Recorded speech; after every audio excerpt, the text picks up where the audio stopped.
Hello, and welcome back to another episode of Lost in the Farmer's Market, where today we're looking at this lovely houseplant specimen here.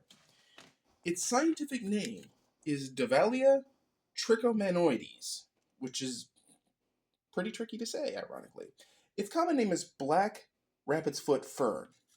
Now, it's only called Black Rabbit's Foot Fern, I'm assuming because the stems sometimes are dark, but on my specimen, not so much. I can see why it's called Rabbit's Foot Fern, and that has to do with these fuzzy rhizomes that someone thought looked like a rabbit's foot. Sometimes I wonder if the original agronomists and botanists were on drugs. Yeah, they probably were. But anyway, yeah, it doesn't look anything like a rabbit's foot, but whatever. It is in the family Davalliaceae, which is a group of ferns that have foot-like appendages, rhizomes. So, rabbit's foot fern.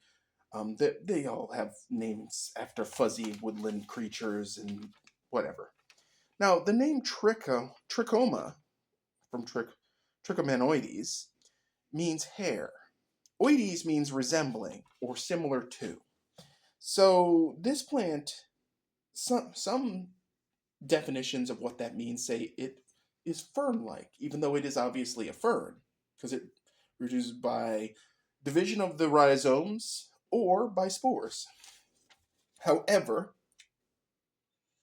I would say resembling hair because the fuzz on the roots looks like hair but really isn't, which is kind of neat. Now, this plant is native to tropical Asia. It's hardy in USDA zones 10 through 12, and some sites indicate 9, but with frost protection. I wouldn't risk it. What it prefers is light shade or bright indirect, which it's getting right here in the office. It's very healthy. It's doing well. In fact, this was a rescue plant. I'll get into that later. But its height can be up to 18 inches. However, individual colonies of this plant can grow as wide as 2 feet. And as you can see, it's trying to escape its pot, so it's working on that. Now, it's also known as squirrel's foot fern, presumably named by someone who has no idea what a squirrel looks like, but I digress on that one. Now, interestingly, this plant is an epiphytic fern. It is an epiphytic polypod fern. Polypod referring to the grouping that it's in, and polypode, in this case, is how it's pronounced, meaning that it looks like it has feet. The plant gets its name from its fuzzy creeping rhizomes, of course, which somewhat resemble a rabbit or squirrel's foot, which, again, I think those botanists were on drugs. The fuzz on the roots they're actually a type of scale. They're called pele. And what they do is they help grip the root to grip the rhizome to the earth, keep things out, keep things in.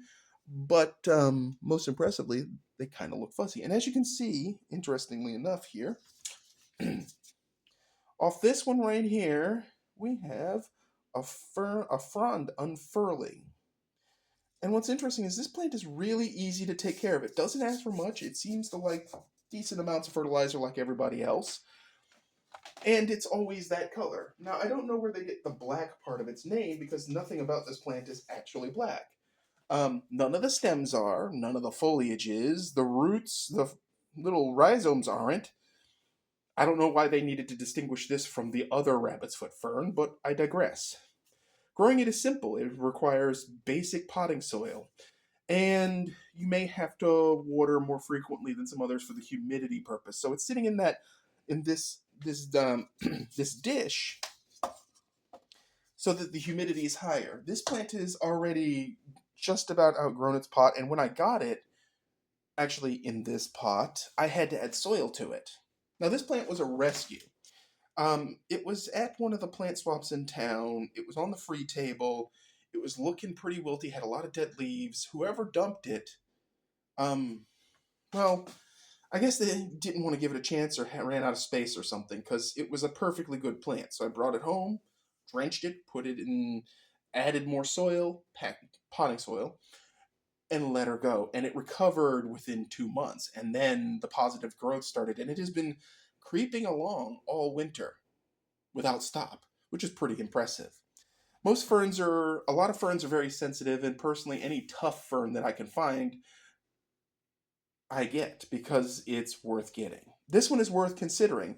And just so you know, apparently Costa Farms are the people who originally grew this under the exotic angel line.